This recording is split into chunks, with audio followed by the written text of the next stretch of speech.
kasalukuyan ay wala tayong minomonitor na anumang low pressure area or bagyo dito sa Philippine Area of Responsibility. At wala rin tayong nakikita na cloud cluster na pwedeng mag-develop sa mga susunod na araw. Ang tanging nakakaapekto sa ating bansa ay yung southwest monsoon o yung habagat.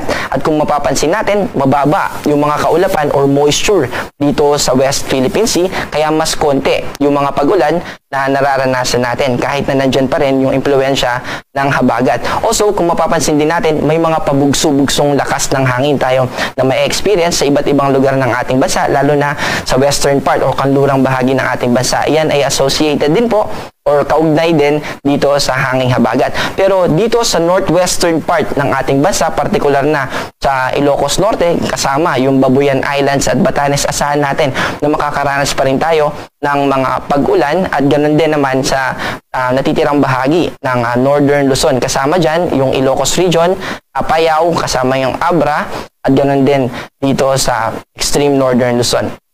Pero simula Metro Manila, pababa sa Southern Luzon, kasama yung buong Visayas at Mindanao, asahan natin na makakaranas tayo ng partly cloudy to cloudy skies. Ibig sabihin ay maaliwalas na kalangitan ng ating mararanasan, and yes po, pwede na po tayong maglaba at makakapagpatuyo po tayo ng ating mga damit. Pero hindi ibig sabihin nun na hindi na tayo makakaranas ng mga pag-ulan dahil posible pa rin yung mga localized thunderstorm o yung mga pulo-pulo lang na mga pag-ulan sa specific na area at a certain amount of time. Usually, mga minuto po ang inaabot niyan hanggang sa 2 oras. Kapag umabot ng 2 oras, ibig sabihin ay well-developed na itong mga thunderstorms na nakakaapekto sa atin lokal na lugar.